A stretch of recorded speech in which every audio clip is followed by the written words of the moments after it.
শুভ সকাল বাংলাদেশ। আজকের দিনে ভোরের প্রথম আলোয় আমরা হাজির হয়েছি আপনাদের সামনে দেশের ও বিশ্বের সর্বশেষ সবচেয়ে আলোচিত খবর নিয়ে। চলুন শুরু করি আজকের সকালের সংবাদ। প্রথমে আসি আন্তর্জাতিক সহযোগিতার এক নতুন অধ্যায়ে। বাংলাদেশ, মালয়েশিয়া, ইন্দোনেশিয়া, ফিলিপাইন ও থাইল্যান্ড একসাথে হাত মিলিয়েছে একটি মানবিক সহায়তা মিশনে। মূল লক্ষ্য রোহিঙ্গা সংকটের সমাধান এবং মিয়ানমারের চলমান অস্থিতিশীলতা নিরসন।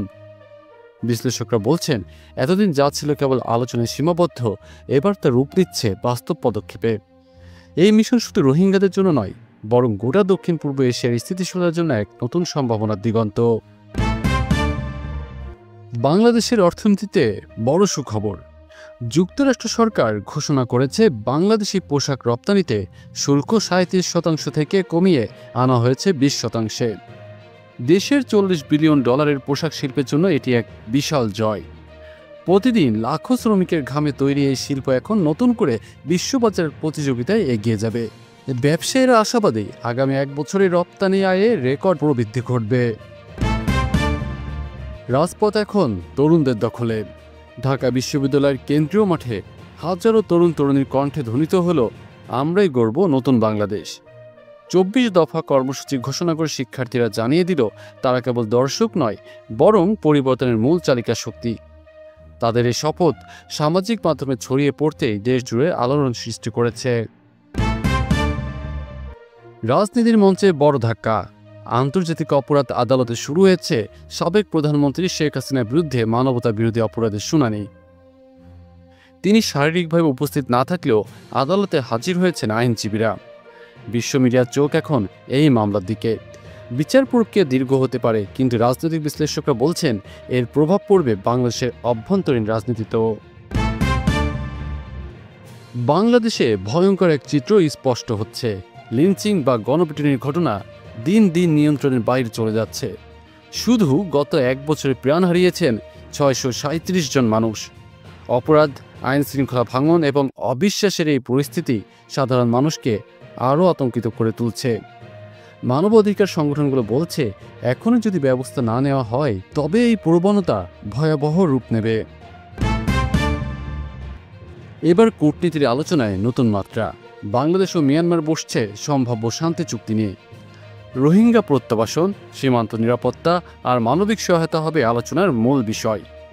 জাতিসংঘ, কাতার ও চীনের মতো আন্তর্জাতিক শক্তিগুলোর সক্রিয় ভূমিকায় এই বৈঠক ঘিরে তৈরি হয়েছে ব্যাপক আগ্রহ। অনেকে বলছেন, দীর্ঘ অচলাবস্থার পর এটাই হতে পারে এক ঐতিহাসিক মোড়। অর্থনীতির অঙ্গনে এবার অদ্ভুত পরিস্থিতি। বাংলাদেশ যখন অভ্যন্তরীণ সংকট মোকাবেলায় ডিউটি ফ্রি চাল আমদানির সিদ্ধান্ত নেয়, ঠিক তখনই ভারতের বাজারে দাম বেড়ে গেল 14%। ভারতের সাধারণ ভোক্তারা ক্ষুব্ধ, আর বিশেষজ্ঞরা বলছেন এই পদক্ষেপ দুই দেশের সম্পর্কের ওপর চাপ সৃষ্টি করতে পারে। একটি সিদ্ধান্ত কিভাবে আঞ্চলিক বাজারে ডমিনো ইফেক্ট তৈরি করে তার বড় উদাহরণ হয়ে উঠেছে এই ঘটনা। বাংলাদেশ ভারতের কূটনীতিতে নতুন অধ্যায়। প্রথমবারের মতো বাংলাদেশের উপনির্বাহী হাই কমিশনার সফরে যাচ্ছেন ত্রিপুরা। বাণিজ্যিক পথ, সাংস্কৃতিক সম্পর্ক, এমনকি সীমান্ত অঞ্চলের উন্নয়ন, সবকিছু নিয়েই হবে আলোচনা। এই সফরকে দুই দেশের বন্ধুত্বের আরেকটি মাইলফলক হিসেবে দেখছেন কূটনীতিকরা। শিল্প ও বিনিয়োগ খাতে এখন দুঃসময়। যন্ত্রপাতি আমদানিতে জটিলতা তৈরি হয়, বড় প্রকল্পগুলো আটকে গেছে। ফলস্বরূপ চাকরির বাজারে ধস নামছে। বেকারত্ব বেড়ে যাওয়ায় হতাশ তরুণরা নতুন সুযোগের খোঁজে বিদেশমুখী হচ্ছে। অর্থনীতিবিদরা বলছেন, দ্রুত সমাধান না হলে দীর্ঘমেয়াদী এই সমস্যা ভয়াবহ আকার ধারণ করবে। সবশেষে আসি অর্থনীতির গভীর বিশ্লেষণে। ম্যাক্রো ফাইন্যান্সিয়াল সূচক বলছে, দেশের ভেতরে অর্থনীতি কিছুটা উন্নতি দেখালেও বৈদেশিক খাতে চলছে বড় অস্থিরতা। ডলার সংকট, আমদানি রপ্তানি বৈষম্য আর বৈদেশিক ঋণের চাপ পরিস্থিতিকে আরও জটিল করে তুলছে। নীতি নির্ধারকরা যদি এখনই কার্যকর উদ্যোগ না নেন, তবে সামনে আসতে পারে বড় ধাক্কা।